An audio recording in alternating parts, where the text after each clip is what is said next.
माहिती मला तुम्हाला माझी शपथ दिली, मला आपणच ठरवायचं मला तारायचं का मारायचं ते. आणि महायुतीमध्ये आता चिन्ह महत्वाचं नसून आपल्याला महायुतीमध्ये कुठल्याही पक्षाचा जो माणूस असेल, कुठल्याही पक्षाचा जो उमेदवार असेल, त्याचं काम करणं आपल्याला महत्वाचं आहे. आदरणीय आता जे आमदार आहेत त्यांना 1,02,000 मतदान झालं होतं. आपल्याला चांगल्या पद्धतीने या मतदारसंघामध्ये आघाडी देण्याचं काम करायचं आहे. आपल्या राष्ट्रवादी काँग्रेस पार्टी ताकद काय हे आपल्याला 3 तारखेला ठोकलं दाखवून दिलेलं आहे. मी तर सर्वांना सांगतो आपल्याला प्रामाणिकपणे बाकी साहेबांचं काम करायचं आहे. मग आपल्याला ज्या आपल्या गावांमध्ये प्रचारासाठी आले तर आपल्याला त्या प्रचारामध्ये सामील होणं गरजेचं आहे. काम करत असताना आपल्याला कुठल्या प्रकारचा पुढच्या काळात दाग लागता कामा नये.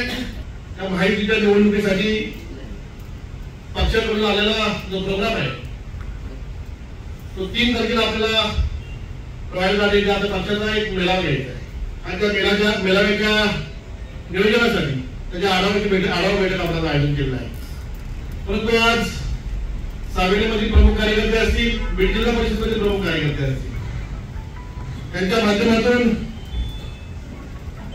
परत आपल्याला एक संदेश दिलेला आहे. कारण आपण माहितीचं काम करण्यासाठी आता जे तटकर साहेब सुद्धा आपल्याला रायगड मतदारसंघामधून उभे आहे. तिथे सुद्धा शिंदे सेना आहे, भाजप आहे, मनसे आहे, आरपी आहे, ते सुद्धा चांगल्या पद्धतीने आदरणीय तटकरे साहेबांचं काम करतात. आणि आपण सर्वांनी महायुतीमध्ये जाण्याचा निर्णय घेतलेला आहे. आणि महायुतीमध्ये आता चिन्ह महत्वाचं नसून आपल्याला महायुतीमध्ये कुठल्याही पक्षाचा जो माणूस असेल, कुठल्याही पक्षाचा जो उमेदवार असेल, त्याचं काम करणं आपल्याला महत्वाचं आहे. तर आपण भरत भाईंनी सांगितलं का आपण आपल्या नेत्याकडे पाहिलं पाहिजे. आदरणीय अजितदादा असतील, आदरणीय तटकरे साहेब असतील, यांच्या माध्यमातून जेव्हा आपण या पक्षामध्ये पक्षाला पाठिंबा देण्याचं काम केलं, या पक्षामध्ये समाविष्ट होण्याचं काम केलं, तेव्हा आपण सर्वांनी एक विचार करून महायुतीमध्ये विकासाचं धोरण ठेवून आपण सर्वांनी पक्षामध्ये महायुतीमध्ये गेलेलो आहोत. आता आपण कुठलं तरी कारण सांगून आपल्याला महायुतीच्या बाबतीत दिशाभूल करणं योग्य राहणार नाही. कारण आपण जर बघितलं असेल, अशोक शेट्टी सांगितलं, आदरणीय आता जे आमदार आहेत त्यांना 1,02,000 मतदान झालं होतं. लाड साहेबांना मला वाटतं 86,000 मतदान झालं होतं. इतर अजून 8,000 मतदान झालं होतं अपक्ष वगैरे यांना, एकूण 2 लाख मतदान झालं होतं. त्यामध्ये आता आपले 3 पक्ष एकत्र आहेत. त्यामध्ये शिंदे सेना असेल, भारतीय जनता पार्टी असेल, राष्ट्रवादी असेल, मनसे असेल आणि आरपीआय असेल. या आरपीआय मध्ये 5 पक्ष एकत्र असताना आपल्याला चांगल्या पद्धतीने या मतदारसंघामध्ये आघाडी देण्याचं काम करायचं आहे. एका दिवसामध्ये माहितीच्या माध्यमातून 5 मेळावे वगैरे घेतले. त्यामध्ये 11 वाजता आपला राष्ट्रवादी काँग्रेस पार्टीचा मेळावा आहे. 3 तारखेला दुपारी 1 वाजता मनसेचा मेळावा आहे. 3 वाजता मला वाटतं भारतीय जनता पार्टीचा मेळावा आहे. आणि निरम इथे नंतर शिंदे गटाचा मेळावा आहे. आपला मेळावा आपण बघितला असेल. राष्ट्रवादी काँग्रेस पार्टीची कुठलीही बैठक पडली की आपलं एक समीकरण आहे. आपण बघितलं प्रत्येक मीटिंग मध्ये कुठली छोटी सभा असू द्या, मोठी सभा असू द्या, अजितदादांची आपली निर्धार सभा असेल, महिलांचा हळदी कुंकवाची सभा असेल, मीटिंग असेल किंवा आपल्या पक्षाचा घेतलेला आपण मेळावा असेल, अनेक कार्यक्रम आपण घेतले.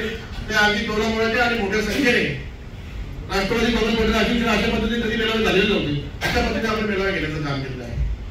आणि आपल्या माध्यमातून 3 तारखेला या आढावा बैठकीचा 3 तारखेला होणारा मेळावा येतो. आज आपण आढावा इथे घेण्यासाठी सगळेजण जमलेलो आहोत. तर आपण सर्वांनी निश्चय केला पाहिजे आपल्या गावामधून प्रत्येक कार्यकर्ता या मेळाव्यासाठी कसा येईल याची जबाबदारी आपण सगळ्या कार्यकर्त्यांनी घेणं गरजेचं आहे. जास्तीत जास्त संख्येने महिला असतील, युवक असेल, आदरवडीचे कार्यकर्ते असतील, या मेळाव्यासाठी उपस्थित राहणं गरजेचं आहे. तर अशोक शेट्टी सांगितलं का आपली राष्ट्रवादी काँग्रेस पार्टी कुठे आहे, आपल्या राष्ट्रवादी काँग्रेस पार्टी ताकद काय हे आपल्याला 3 तारखेला ठोकलं दाखवून दिलेलं आहे. तर काम करत असताना विकासाचं धोरण घेऊन आपण आदरणीय तटकरे साहेबांच्या बरोबर गेलो. विकास करत असताना अनेक तालुक्यामध्ये विकास होत असताना आदरणीय तटकरे साहेबांनी आपल्याला सुखदुःखात आपल्याला विकास असेल, आपल्या सुखदुःखात असेल, तटकरे साहेबांनी येण्याचं काम केलेलं आहे. आणि तटकरे साहेब सांगतो असा आपला आदेश, तटकरे साहेबांचा आदेश हा आपल्यासाठी काय माध्यम अंतिम असतो. भाईंनी सांगितलं जर पुढच्या वेळेस आपला बूथ कंप्लीट झाले नाही, भाईंनी मला तुम्हाला माझी शपथ दिली, मला आपणच ठरवायचं मला तारायचं का मारायचं ते.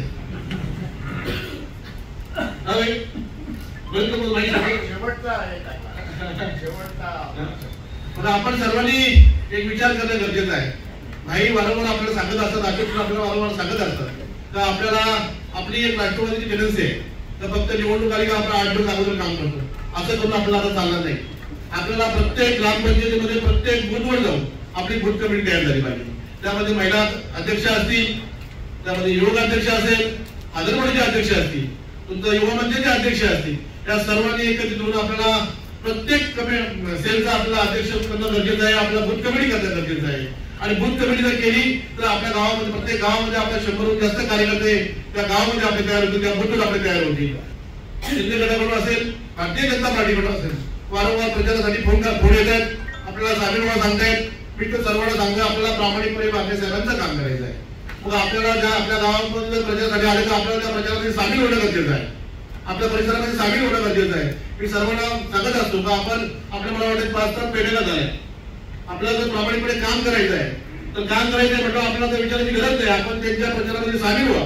3 तारखेच्या आपल्या मेळाव्यामध्ये आपल्या जे काही गोष्टी असतील ते आपले नेते भरतभाई असतील, अशोक शेठ असतील, हे सर्व मंडळी आपल्याला आपल्या समोर ठेवतील. परंतु आपण सर्वांनी ठरवलंय आपल्याला महायुतीचं काम प्रामाणिकपणे करायचं आहे. आणि आपण जर मगाशी सांगितल्याप्रमाणे आपल्या जिल्हा परिषद वाढवण्याचा विचार केला तर आपल्या मोठे साहेब आपल्या जिल्हा परिषद मध्ये बघितलं तर शिंदेगड आहे आणि आपली राष्ट्रवादी आहे.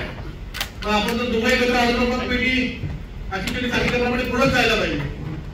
आपल्याकडून पण कुठल्याही प्रकारची चुकीच्या माध्यमातून काम होता कामा नये. आपल्याला आपली ताकद दाखवून देणं गरजेचं आहे. कारण आपण काम करत असताना आपल्याला कुठल्या प्रकारचा पुढच्या काळात डाग लागता कामा नये, आपल्याला तटकरे साहेबांना पुढे खाली मान घालता कामा नये याची सर्वांनी विचार करणं गरजेचं आहे. कारण आपल्याला आत्महत्याला कुठलीही गोष्ट असू द्या त्यामध्ये एक माणूस काहीतरी हे करेल आणि आपल्या आजच्या पक्षाला त्याला नाग लागेल. असं न करता पुढच्या काळामध्ये परवाच्या येणाऱ्या 11 तारखेच्या निवडणुकीमध्ये आपण मोठ्या संख्येने आदरणीय बांडे साहेबांचं काम कराल आणि त्याला प्रचंड बहुमताने निवडून द्याल. इतकीच मी आपल्याला या प्रसंगी एक विनंती सुद्धा करतो.